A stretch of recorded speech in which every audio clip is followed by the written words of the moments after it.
Breaking news tonight, today, whenever you happen to be watching this, I'm going to show you two stories that prove America is at a breaking point. Now, on the one side, Chicago is literally burning down. Looters are ransacking stores, police outnumbered, ordinary families trapped in a sanctuary city that looks more like a war zone. And of course, on the other side, one of America's most iconic companies just waved the white flag of surrender after going completely woke and losing everything, folks. This isn't just some random chaos in the streets or one corporate rebrand gone wrong. This is the same disease. Cities collapsing because leaders refuse law and order.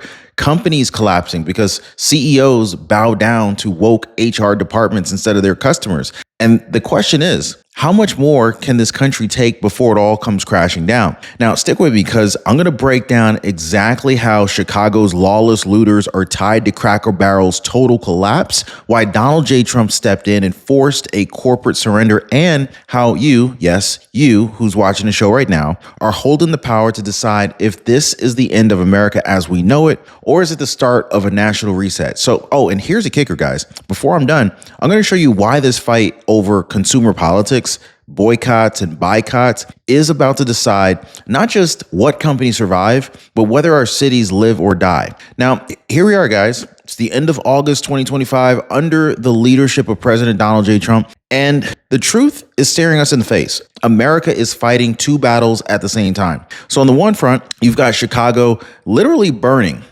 stores are ransacked, police outnumbered, whole neighborhoods are looking more like open war zones than communities. And on the other side, you got one of the most iconic companies in American history bowing down, waving the white flag, and begging for forgiveness after going woke. So let me tell you guys, these aren't two random stories. These are two sides of the same disease. In fact, the collapse of law and order in our cities and the collapse of tradition and loyalty in our businesses. And so the question is, will ordinary Americans stand by and let this happen, or will they finally push back? Well, I'm going to show you guys why your wallet may be the most powerful weapon in this entire fight. But let's go ahead and start with what's happening in the streets of Chicago, shall we? Now, folks, 39 stores looted. That's not a typo. 39. Police overwhelmed, cities running wild. I mean, we're talking about organized retail theft, billion-dollar crime rings treating America's third largest city like their personal playground. And let me know if you guys are seeing this. Where are you guys watching from right now? Are you seeing anything like this in your cities? And what would you do if you did see something like this? Take the Nordstrom heist, for example. Crews swarmed the stores, armed full of designer goods, Louis Vuitton, Tommy Hilfiger. You name it, they had it in their arms, stuffed in the cars before police could even arrive. Gone in minutes. Coach bags. Guys, when there's the Foot Locker job, that was even worse. Thugs literally ramming vehicles into storefronts at 3 a.m., smashing glass, stealing Nike Air Maxes, Jordans, you name it, clearing shelves. The shelves were completely empty, filling up getaway cars like it was a shopping spree.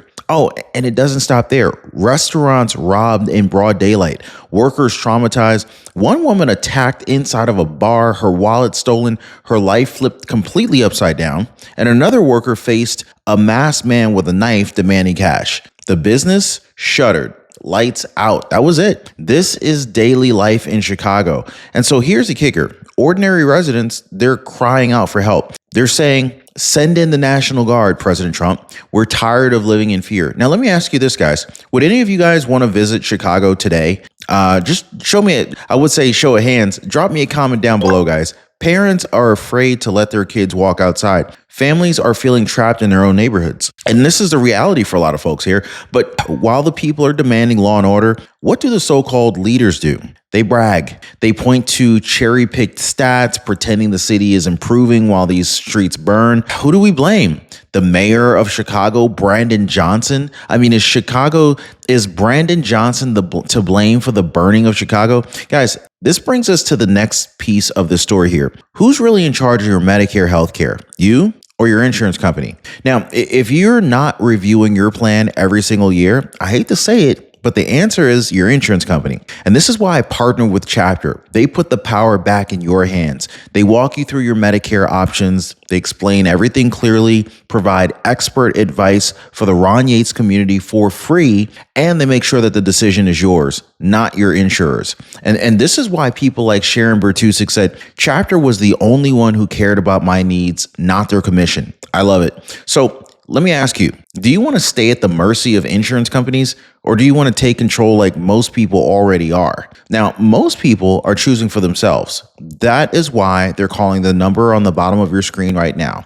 or they're visiting them on the web at askchapter.org/Ron. The telephone number is 909-563-8279. So while Chicago residents are literally begging for safety, what do their so-called leaders say? Well, the Democrat mayor, Brandon Johnson, he brags about a 32% drop in the murder rate as if this is a statistic on a chart that means anything to the family whose neighborhood liquor store just got smashed in, or maybe even the worker who had a knife shoved in her face, right? Oh, and never mind Brandon Johnson. How about Governor J.B. Pritzker? He stages a photo op jog on the lakefront smiling, claiming everything's fine, pretending Chicago is just a normal big city with happy families running along the shore. Really? But ask yourself, do you really think that he went out there without a full security detail? You know what I mean? You know his security team and bodyguards were running alongside him, not being captured by the cameras. So while the cameras are rolling, the rest of Chicago is on lockdown. That's the denial. That is the gaslighting that people are fed up with. Leaders telling you everything is fine while you see boarded up stores, police tape outside your front door. Meanwhile, the people know the truth. They're saying flat out, President Trump, bring in the National Guard. Enough is enough. Oh, and here's the difference. Trump listens. Trump doesn't hide behind cherry-picked stats or staged jogs. He takes action. This week, President Donald J. Trump, he made it clear, if cities won't enforce law and order, the federal government will. He's already signed executive orders cracking down on the cashless bail, the revolving door system that basically lets criminals walk out of jail hours after arrest. Trump's orders give these cities 30 days to comply or they risk losing federal funding. And it doesn't stop there. He just authorized a brand new specialized National Guard police unit, a cleanup battalion, if you will, designed to do exactly this kind of urban chaos, to handle it. They can be deployed fast, they can restore order, and they can send a message. America will not be run by criminals. Clearly, Trump is decisive, he's unapologetic, and unlike Democratic mayors and governors, he's not afraid to do what needs to be done, even if it means, unfortunately, elites are going to go ahead and cry and call him a dictator. Because let's be honest, if the government won't protect the people, then the criminals become the dictators. So, which is it? So here's where this connects to something even bigger, because while Trump is cracking down on chaos in the streets, Americans are cracking down on chaos in the boardrooms. Oh, and no story proves that more than what just happened with Cracker Barrel.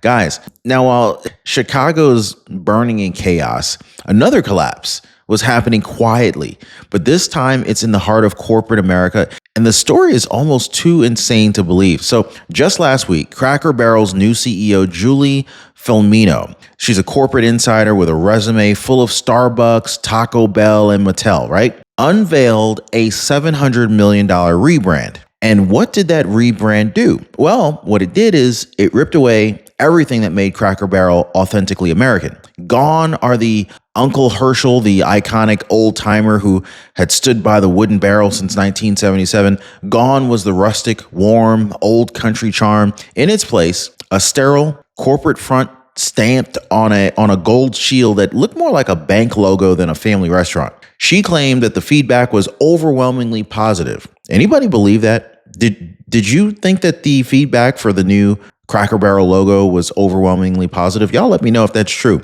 She even bragged that managers were begging to be the first to get remodels. But folks, reality hit hard. Within 48 hours, Cracker Barrel stock plummeted 12%, wiping out nearly $100 million in value. Photos poured in on social media of empty parking lots at peak diner hours. Guys, at peak dinner hours, the Cracker Barrel restaurant parking lots were completely empty. Normally, these restaurants would be packed. they were reduced to ghost towns. Country music star John Rich, he posted one himself. Only 2 cars outside of a Tennessee location that should have been bustling. And that backlash wasn't just online. In fact, Donald Trump Jr. blasted the company. Conservative influencers tore into Felmino. Ordinary customers felt betrayed. This wasn't just a logo. It was a rejection of the people who kept Cracker Barrel alive for 50 years. But then the game changed. President Trump stepped in on Truth Social. He told Cracker Barrel exactly what needed to be done. Go back to the old logo, admit your mistake, listen to your customers. You just got $1 billion worth of free publicity if you play your cards right. This can be your biggest win yet. Wow. President Trump stepped in. Like, I feel like that has to have been the first time in history a president gave advice to a CEO of a publicly traded company. And so by the end of the same day, Cracker Barrel surrendered. They waved the white flag. Their official statement: "We thank our guests for sharing your voices and love for Cracker Barrel. We said we would listen, and we have. Our new logo is going away, and our old timer will remain." Wow, that's official, guys. They have waved the white flag. Cracker Barrel's going back. Trump responded immediately, congratulating Cracker Barrel for correcting course, praising customers for making their voices heard, and reminding corporate America that you don't spit in the face of tradition and expect to survive. So now, here's a question, guys. And this is one that hits at the very heart of this moment. Was this democracy in action? The voice of the people forcing a company to respect them? Or was this mob pressure? Ordinary Americans weaponizing their wallets the same way looters weaponize chaos in the streets. I also want to thank you guys because we've dropped a few videos on this topic, on the Cracker Barrel rebranding failure and collapse of the stock. And I'll just say, I think that this was a group effort to share our thoughts with the company. Because, folks, the battle in the line in the line in the sand regarding this battle has been drawn. It's not just Chicago. It's not just Cracker Barrel. It's the entire corporate and cultural machine being forced to choose: side with America or side with collapse. So let's go ahead and ask the obvious question, guys. Why does this keep happening? Like, why do we keep seeing iconic companies like Bud Light, Disney, Target, now Cracker Barrel, all marching in the same direction, making the same suicidal mistakes, and then they're pretending that the backlash doesn't exist? Well, historians like Larry Schweikart, they have been warning about this for decades. He calls it the HR marketing merger, okay? So back in the 1990s, 2 departments inside corporations exploded in power: marketing, driven by ad agencies chasing social relevance over selling actual products, and human resources, bloated by government mandates, DEI quotas, and activist bureaucrats. And so when these 2 liberal-dominated worlds merged, boom, you got the corporate culture that we see today. Woke rebrands, they weren't accidents. They were baked into the very DNA of modern corporations. This is how you end up with Bud Light hiring an activist marketer who trashes their own customers. This is how Disney spends more time lecturing on gender politics than making good movies. This is how Target fills stores with activist merchandise while ignoring their core customers and shoppers. This is how Cracker Barrel's CEO thought that she could erase America and replace it with a soulless logo and get away with it. So here's the twist that the elites didn't count on: consumer politics. Ordinary Americans have figured it out. They realize their wallets are weapons and they're using them. Or in Cracker Barrel's case, they weren't using them. Not in their story anyway. So we're in the age of boycotts and boycotts. Now, on the one hand, people are flat out refusing to spend a dime at woke companies that insult their values. But on the other, they're intentionally buying from America First businesses. They're supporting companies that celebrate tradition, faith, and family. And so who understands this better than anyone? President Trump. He built Truth Social. He helped create the parallel economy. He's encouraged Americans to stop funding companies that hate them and start funding businesses that respect them. So here's the situation here.